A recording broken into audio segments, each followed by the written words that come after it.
చిన్నప్పుడు టీచర్ లేదా తల్లిదండ్రులు బంధువులు నువ్వు పెద్దయ్యాక ఏమవుతావురా అని పిల్లల్ని అడిగితే డాక్టర్ అవుతానో టీచర్ అవుతానో పోలీస్ అవుతానో ఇవే చెప్తూ ఉంటారు.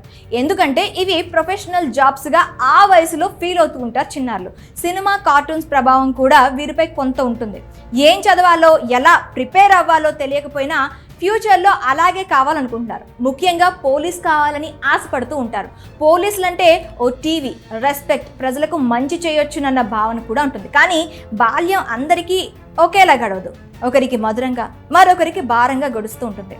ఇదిగో మనం చెప్పుకోబోయే చిన్నారికి కూడా ఎన్నో ఆశలు ఆశయాలు ఉన్నాయి. కానీ లక్ష్యం నెరవేర్చుకునేందుకు సమయం లేదు. కానీ అతని కలను నెరవేర్చారు బంజారాహిల్స్ పోలీసులు. 7 ఏళ్ల వయసులో బాలుణ్ణి ఎస్ఐగా మార్చేశారు. ఆంధ్రప్రదేశ్లోని గుంటూరుకు చెందిన అనుపూజు బ్రహ్మం లక్ష్మీ దంపతుల రెండో కుమారుడు మోహన్ సాయి 4వ తరగతి వరకు చదువుకున్నాడు.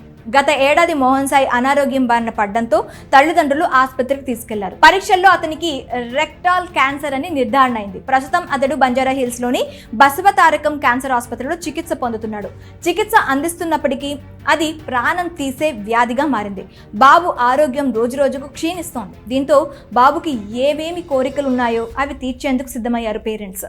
చిన్నప్పటి నుంచి తనకు పోలీస్ కావాలన్నది ఓ కల. ఆ విషయం తెలుసుకున్న ఆసుపత్రి సిబ్బంది మేక్ ఏ విష్ ఫౌండేషన్ సభ్యులకు తెలిపారు. మోహన్ విష్ను తీర్చేందుకు బంజారాహిల్స్ పోలీసులతో మాట్లాడారు ఆ ఎన్జిఓ సభ్యులు. చిన్నారి ఆరోగ్య పరిస్థితి గురించి తెలుసుకొని అతని కోరిక నెరవేర్చేందుకు ముందుకొచ్చారు పోలీసులు. మోహన్ సాయి పోలీస్ డ్రెస్ వేసి స్టేషన్కు తీసుకెళ్లారు. బాబును సాదరంగా ఆహ్వానించారు పోలీసులు. పోలీస్ అధికారిగా కుర్చీలో కూర్చోబెట్టి మోహన్ కోరిక తీర్చారు. బాబుకి బంజారాహిల్స్ డిటెక్టివ్ ఇన్స్పెక్టర్ జాకీర్ హుసేన్ గౌరవ వందనం చేశారు. ఇక పోలీస్ స్టేషన్లో జరిగే పని విధానాన్ని అడ్మిన్ సబ్ ఇన్స్పెక్టర్ శివశంకర్ వివరించారు.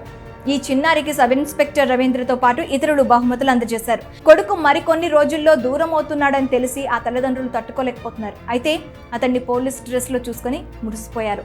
అధికారులు సల్యూట్ చేస్తుంటే ఆనంద బాష్పాలతో పాటు భవిష్యత్తులో అతడు ఉండడని తెలిసి కన్నీటి పర్యాంతమయ్యారు. అలాగే బాబు కోరిక నెరవేర్చిన సంస్థకు, ఆసుపత్రి సిబ్బందికి సహకరించిన పోలీసులకు ధన్యవాదాలు తెలిపారు. మరి ఈ బాబు కోరికను నెరవేర్చిన తల్లిదండ్రులు, ఎన్జిఓ సంస్థ, పోలీసులు చేసిన సహకారం పట్ల మీ అభిప్రాయం ఏంటో కామెంట్ రూపంలో మాకు తెలియచేయండి.